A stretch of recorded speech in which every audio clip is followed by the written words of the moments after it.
उसके अंदर जो याचिकाकर्ता एनजीटी के अंदर गए हैं उन्होंने लिख के दे दिया है एनजीटी को, 17 तारीख उसमें लगी हुई है। बार बार वहाँ पर क्यों जाते हैं? हमारा कहना ये है एनजीटी कोई आदेश उसमें 17 तारीख के बाद पारित कर दे, उसके बाद बैठ करके बात करें। और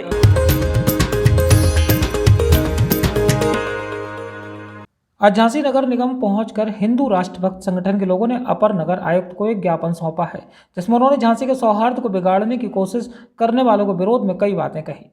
राष्ट्रभक्त संगठन का प्रतिनिधिमंडल आयुक्त महोदय से मिला और ज्ञापन देते हुए लक्ष्मी ताल के संबंध में दस्तावेज भी प्रस्तुत किए, जिसमें बताया गया कि नगर निगम द्वारा घोषित भू माफियाओं पर कोई कार्रवाई नहीं की जा रही, जबकि पौराणिक और धार्मिक स्थलों को तोड़कर झांसी के माहौल को खराब किया जा रहा है। इस मौके पर केंद्रीय अध्यक्ष राष्ट्रभक्त संगठन अंजल अर्जरिया ने नगर निगम व झांसी के माफियाओं पर जमकर प्रहार किए।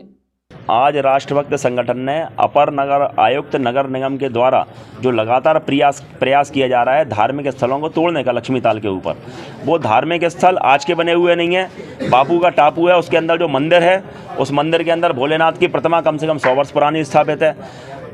तो ऐसे मंदिरों को तोड़ने का प्रयास क्यों किया जा रहा है? जबकि नगर निगम ने जो स्वयं की 14 भू माफियाओं की लिस्ट तैयार की है, पिछले 4 साल से उसके ऊपर कोई एक्शन अपर नगर आयुक्त नहीं ले रहे हैं। उन भू माफियाओं को लाभ देने के लिए उनने डायवर्जन धार्मिक स्थलों की तरफ कर दिया है कि लोग आक्रोशित हों और उनसे अपना जो है भ्रष्टाचार करके उनसे जो कुछ प्राप्त करना है वो प्राप्त कर लिया है। तो लाभ लेने के लिए, भूमाफियाओं को लाभ देने के लिए उन पर कार्रवाई करना नहीं चाहते हैं और धार्मिक स्थलों को तोड़ करके झांसी का माहौल ख़राब करना चाहते हैं, जो शांति प्रिय झांसी है। ऐसे अपर नगर आयुक्त के ऊपर कार्रवाई हो, हमने यह मांग की हुई है।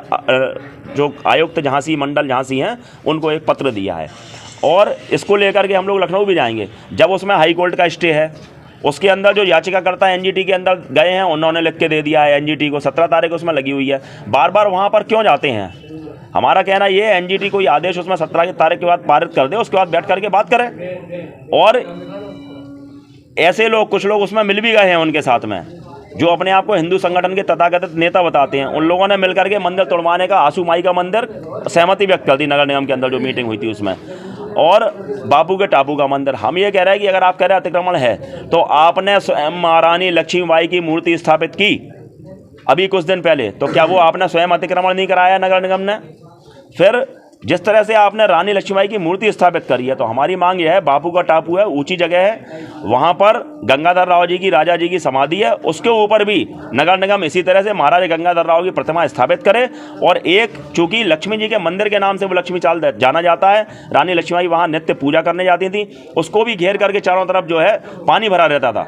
वो सब जगह भूमाफियाओं को लाभ देने के लिए सब जगह पार्क बना रहे हैं, अतिक्रमण कर रहे हैं। 54 करोड़ रुपया जो आया हुआ था इस नगर जो लक्ष्मी ताल के विकास के लिए, लक्ष्मी ताल की 1 लाख क्यूसेक मीटर मिट्टी को फेंका जाना था, 4 डंपर नहीं उठाए गए वहां से मिट्टी के, ना गहरा किया गया, पूरा पैसा पी गए सारे के सारे लोग मिलके। तो ये 54 करोड़ की जो वो घपला इन लोगों ने किया है, इसकी जांच हो और इनके खिलाफ में सख्त कार्रवाई हो। किसी भी हालत में हम लोग धार्मिक स्थलों को नहीं टूटने देंगे। उसके लिए अगर हमें गोली भी खानी पड़ेगी तो राष्ट्रभक्त संगठन के कार्यकर्ता और राष्ट्रभक्त संगठन उसके लिए तैयार है। झांसी से न्यूज़ बीके के लिए मोहम्मद साहब के साथ रवि परिहार की रिपोर्ट।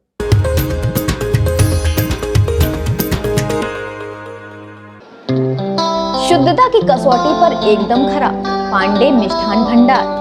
यह सिर्फ बरुआ सागर में नहीं बल्कि पूरे बुंदेलखंड में फेमस है भैया। सन 1963 से आज तक विश्वास और स्वाद का दूसरा नाम है पांडे मिष्ठान भंडार। नाम सुनकर मुंह में आ जाए पानी, यही तो है पांडे जी के रसगुल्ले की निशानी। तो फिर देर क्यों भैया, आइए और नए वर्ष पर अपना मुंह मीठा कीजिए। पांडे मिष्ठान भंडार, बस स्टैंड, बरुआ सागर।